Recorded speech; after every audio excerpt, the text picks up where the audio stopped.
Ça vous est déjà arrivé de regarder un épisode d'environ 30 minutes et d'avoir une quantité astronomique de choses à dire sans avoir personne pour en parler? Eh bien, c'est la raison pour laquelle je fais cette vidéo pour vous parler de l'épisode 5 de WandaVision.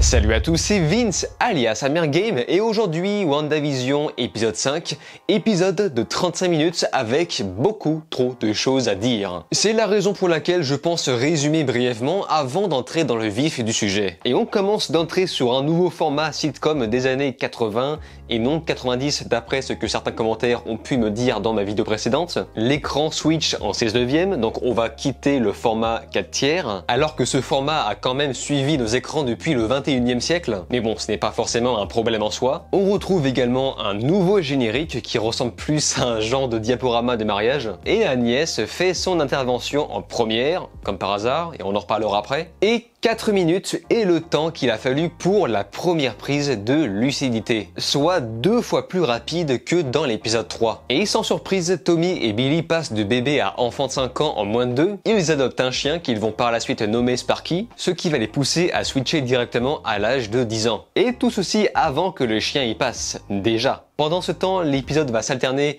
avec des phases dans le Sword où Monica Rambeau se réveille et on y apprend que Wanda a bel et bien volé le cadavre de Vision. Les protagonistes ne comprennent juste pas comment Vision a pu se faire ressusciter sans la pierre de l'esprit. Et je suis content car cet épisode répond à une de mes questions que je me suis posé lors de ma vidéo précédente. Les fameux vêtements de Monica qui ne changent pas lorsqu'elle se fait expulser de la réalité virtuelle. La matière reste en quelque sorte la même, mais l'illusion change. Et suite à ça, Wanda va montrer ses véritables intentions, devrais-je même plutôt dire ses intentions obscures. Et suite à un enchaînement d'effets de lucidité, Vision commence un petit peu à prendre le pas sur la réalité virtuelle et commence doucement à se rebeller face à Wanda. Et gros bug.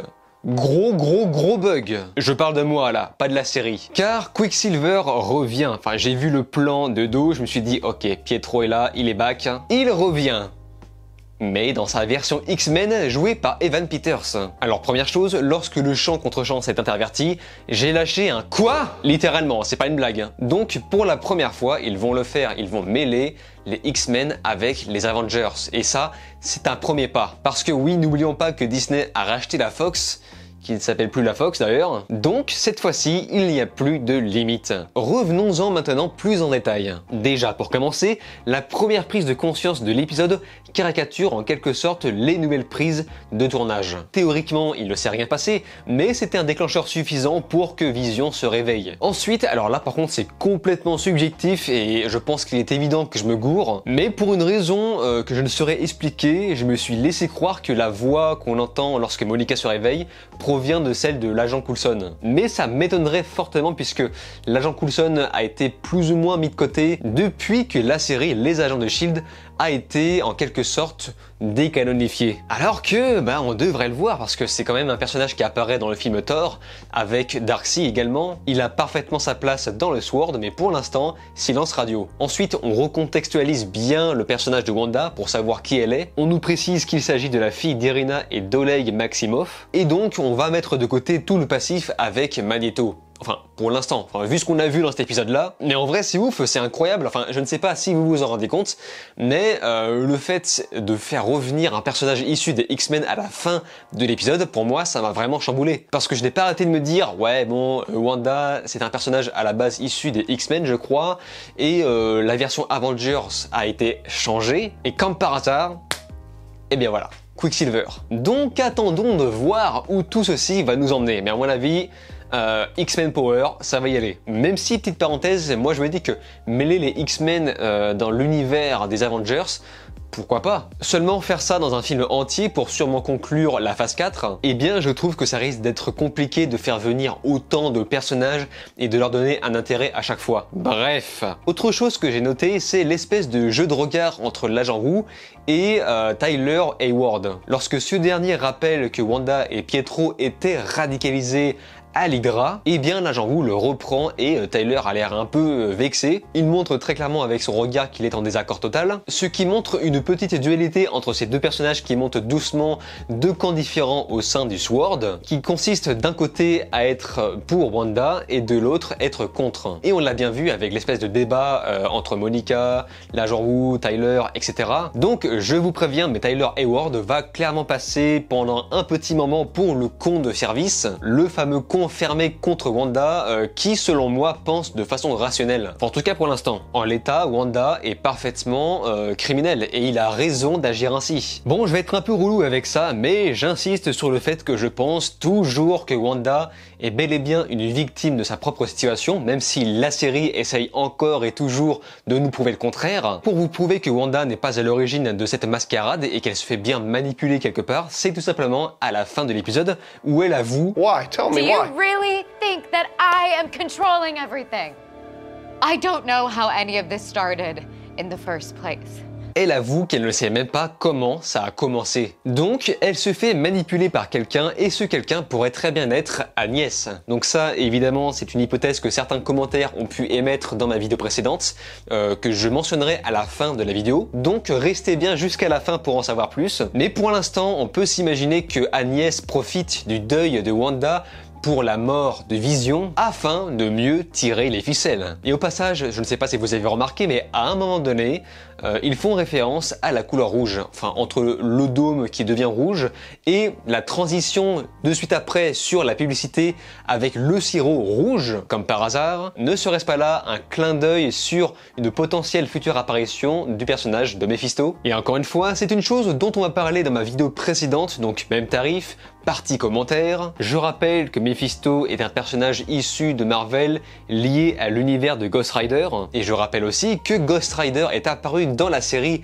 Les Agents du Shield, meilleure version de Ghost Rider pour moi, mais bon, là c'est subjectif, et apparemment dans les comics il a fait apparition dans l'univers de Thor, donc ce n'est absolument pas exclu qu'on le voit apparaître dans cette série, afin d'introduire peut-être un nouveau film ou une autre série encore. Ensuite, je me suis empressé de faire des recherches lorsque j'ai entendu le nom de Sparky, le fameux nom du chien de cet épisode. Je me suis dit que ça n'a pas été posé là par hasard, et en effet car Sparky est bel et bien un chien issu de l'univers de Marvel. Apparemment un synthézoïde créé par Vision, donc là je résume grossièrement, mais évidemment c'est beaucoup plus complexe que ça, et je vous invite à faire vos recherches de votre côté. Et encore une chose que j'ai notée, c'est le sopalin Lagos qui fait, j'imagine, référence au film Civil War ou même Spider-Man Homecoming. Et avant d'aller plus loin, j'aimerais faire un peu le point sur les X-Men. Comme je le disais, mêler les X-Men avec les Avengers c'est pas facile, surtout si tu veux faire un film entier Avengers X-Men qui risque de durer au moins 4 heures si tu veux rendre tous les personnages intéressants, enfin, en tout cas si tu veux rendre tous les personnages utiles. Mais quoi qu'il en soit, pour moi c'était à la base impossible de mélanger les deux univers, car tu ne pourras jamais me faire croire que les Avengers ont existé sans prendre en compte une seule fois l'existence des X-Men et vice versa. Donc la seule solution d'intégrer ces deux univers et tout simplement d'aborder le sujet des différentes dimensions. Les différentes dimensions sont le saint graal pour aller au bout du fanservice. Sinon, concernant l'épisode en lui-même, en démarrant ce dernier, je trouvais ça un peu moins intéressant de nous refourguer de la série sitcom alors que tu connais déjà l'engrenage. Mais pour ça, la solution ultime pour les scénaristes était tout simplement d'alterner les vieilles séries sitcom avec la réalité. Et même si tu connais le contexte que c'est censé être cynique, eh bien la série continue parfois à me faire marrer. Surtout quand on joue avec les moments de lucidité, avec les retours à la parodie. Voilà, moi je trouve que ça marche très bien. Par contre, il y a peut-être un truc que je n'ai pas compris dans cet épisode, c'est le fait qu'ils envoient un objet, donc encore une fois une sorte de drone, qui d'après eux n'a pas besoin d'être changé, seulement je ne comprends pas pourquoi ils disent ça. Ce drone n'est absolument pas approprié dans l'univers virtuel, donc l'univers des années 80. Alors voilà, je n'ai pas compris pourquoi celui-là spécialement n'était pas censé changer, donc si vous avez des réponses, eh bien n'hésitez pas. Et en parlant de ça, justement, je crois qu'il est grand temps de faire le point sur vos commentaires de la vidéo précédente. Zematis26 et Yosine ainsi que Rikodo précisent que selon eux, il s'agit bien du cadavre de Vision à la fin. Il prend vie grâce peut-être à un fragment d'âme de Mephisto que Wanda lui aurait transmise. Et tout ceci sous l'influence de de Agatha Harkness, qui je le rappelle est potentiellement Agnès. Car oui, Agnès n'est pas une habitante réelle du Westview, puisque comme par hasard c'est un des seuls personnages qu'on ne voit pas affiché sur le tableau de l'agent Wu. Et ensuite je rappelle que Darcy est surprise de voir que Vision est quand même animée sans la pierre de l'esprit, donc c'est pourquoi la théorie de Mephisto pourrait s'appliquer. Ensuite, nous avons Wanda Maximoff elle-même qui nous dit que Paul Bettany, donc l'acteur qui joue Vision, a déclaré avoir déjà tourné une scène post-générique à la fin de Endgame qui finalement n'est jamais apparue, scène selon laquelle Wanda déterre le corps de Vision dans un sac mortuaire. Mais ça a été retiré car trop tôt pour aborder la série WandaVision et surtout trop glauque. Mais en tout cas, je me souviens avoir vu Endgame au cinéma avec une pote et on est resté comme des cons à la fin du générique alors qu'il n'y avait rien. Et certains pensent que cette fameuse scène post-générique sera ajoutée dans la série WandaVision.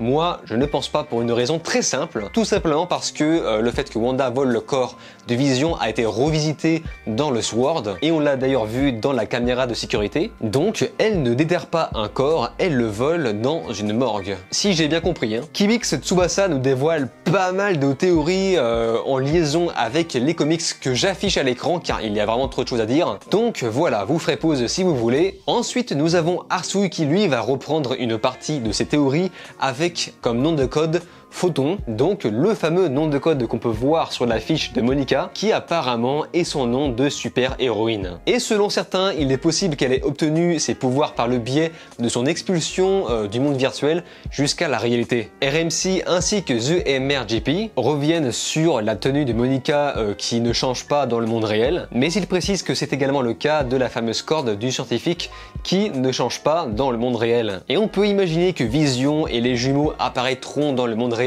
de cette façon, même si je pense que ça aura un prix car les vêtements de Monica qui se changent en vêtements de Géraldine ont été changés par le biais des vrais vêtements de Monica Rambeau avec le fameux gilet pare-balles. Donc c'est un petit peu comme Full Metal Alchemist finalement. Enfin, le changement d'objet ou de personnage se fait par le biais d'un échange. Ensuite, nous avons Keis Bahar qui nous parle du collier de Géraldine qui est en fait le badge de Monica, donc le badge des Swords. Et c'est très bien vu, enfin j'avoue que je ne m'en suis même pas rendu compte. Akaij et Jordan Ivey nous font tous les deux la même réflexion, RIP les gens qui ont disparu dans un avion. Et j'ajoute à cela que c'est un petit peu la raison pour laquelle j'ai trouvé Endgame un peu trop précipité. Les idées pour moi étaient trop faciles et surtout que à aucun moment les héros pensent à la suite. Ça c'est un truc qu'on avait abordé dans le film Civil War, le fait que les héros pètent tout, font trop de dommages collatéraux. Et j'aimerais bien cette fois-ci qu'on aborde le fait que les Avengers ont peut-être commis énormément de morts en faisant simplement réapparaître les gens random comme ça, 5 ans plus tard. Des gens qui tombent du ciel, qui tombent des immeubles qui ont été détruits entre temps, des gens qui apparaissent sur la route qui sont écrasés, enfin ça vraiment, je veux qu'on aborde ça. Et pour l'instant, WandaVision a l'air d'avoir légèrement effleuré ce passage avec l'épisode 4. Et nous finissons sur Ronnie Baker qui selon lui est acquis que WandaVision est une sorte d'introduction à Doctor Strange 2. Alors là pour le coup je ne peux pas vraiment m'avancer mais pourquoi pas. Bref, WandaVision pour moi c'est clairement pas radin sur les surprises, même si beaucoup de surprises viennent du fanservice, mais ça encore une fois, je vous ai dit que le MCU j'ai vu tous les films, même si je ne me considère pas comme un fan, mais sachez que c'est la même chose pour les X-Men, enfin X-Men je connais depuis que je suis petit, j'en ai pas raté un seul. De plus j'adore le personnage de Quicksilver dans les derniers X-Men, forcément fanservice certes, mais j'ai kiffé. Donc il reste encore 4 gros épisodes de plaisir, avec je pense encore énormément de choses à raconter. Mais si c'est vous qui avez des choses à raconter, évidemment faites-m'en part dans les commentaires. C'est avec plaisir que je mettrai en avant dans la vidéo suivante ceux qui me paraissent les plus pertinents. Mais en attendant, je vous invite à vous abonner à ma chaîne YouTube, cliquer sur la cloche, liker et partager et de regarder mes autres vidéos. Je vous dis alors ciao et à la prochaine.